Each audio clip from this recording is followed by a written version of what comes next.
I'm going to take a quick look at the newest entry in the pub battles system from Command Post Games called Monmouth. That would be Monmouth Courthouse, Battle from the American War of Independence.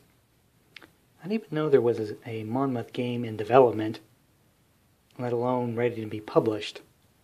I think they were trying to target different price points for this system to try to get more people involved.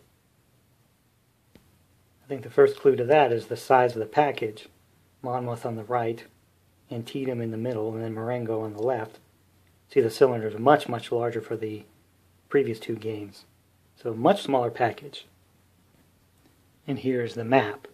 Again, a very small footprint compared to their other games in this system. Here's a standard die, just to give a little bit of scale to it. Now, this is the canvas map. I think one of the things they've been trying to do as a company is to provide different levels of components at different price points. So this, along with the other games, also has a paper map. But the canvas map is one of the big appeals to me, so I splurged.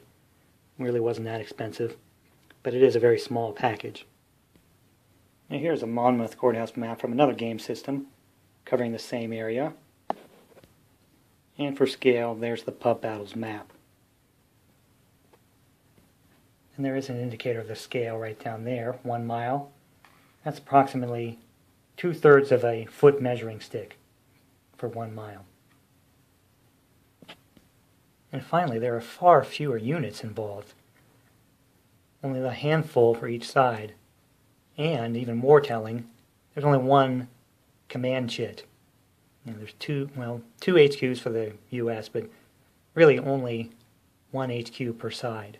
One command chit, which is unusual. This game really shines when you have a number of command chits and you can play with the command ratings and change the draw order to really affect gameplay. And something I do like about these new HQ stickers is that the command value is on the headquarters, so you sort of know, without having to refer to notes, what the leader rating is. So Cornwallis is a 4, Lee is only a 2, Washington a 4. This being pub battles, there is a bit of a craft project involved. You have to get your stickers and affix them to your blocks. And you get a couple of chains for measuring. I like to use my wooden sticks I made a while back. But once you've got that going, you can now set up the game. But before that, I'll take a quick look at these new 2.0 rules. Gone is the little mini booklet, and they have created kind of full-size pages, hole punched, kind of tailor-made to be put into a binder. Full-color glossy, with the standard rules laid out. They should be familiar to anyone who knows the game. And then a nice binder insert to put on the front. Even a spine insert, so you can have your binder done up just right. But also the game-specific rules are separate, also ready for a binder, including the order of battle and the setup card. And that's the setup. Not much to it. The Dragoons and Cornwallis. The publisher was definitely going for small and inexpensive.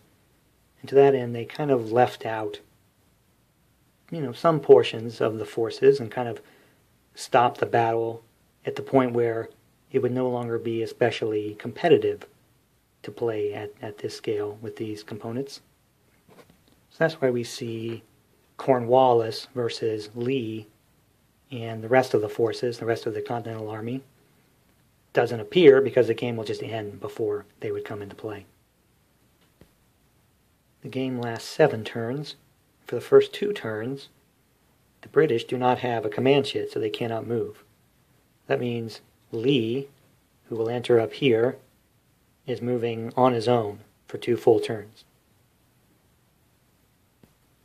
I'm not sure what the point of that is because, for the most part, you're going to go like hell down this road. get to the woods and possibly here on the ridge, but as far forward as you can. I don't think you do a lot of cross-country marching through this heavy area. It'd just be slow and potentially give the British an advantage. But that said, you may want to try to draw the British to you and come back here and keep them farther from their reinforcements, so I think there are different things to try. On turn 3, the bulk of the British army will arrive here, and then Cornwallis himself will have his command chit, and that's when the British will have quite an advantage, because Cornwallis is a 4, Lee is a 2. The British will be able to basically control, when they move. And that will persist until turn 6, when Washington will arrive. But that gives the Americans very small amount of time with, Washington in command, basically only 2 turns, 2 moves. So, still with only 1 shit in the cup, it'll be kind of even up with Cornwallis as to who's going to be able to take control of the game. The British win outright if they can get as far west here as Combs Hill or Sitfin Farm, basically pushing the Americans back. And the Americans can win if they can get to hold this area here, deny the British Curve Farm and this ridgeline there. If it's anything in between, you just count up victory points for eliminated units. The British will have a tiny numerical advantage, a pronounced command advantage for most of the game.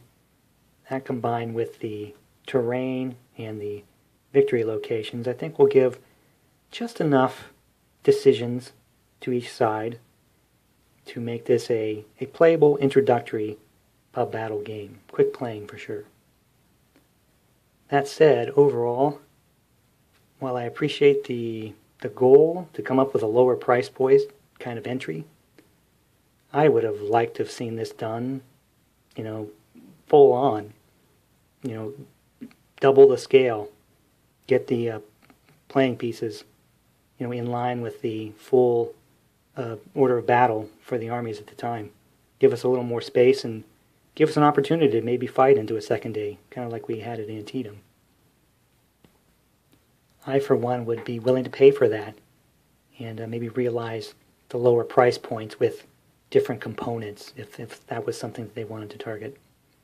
But overall, I think this is a playable little game.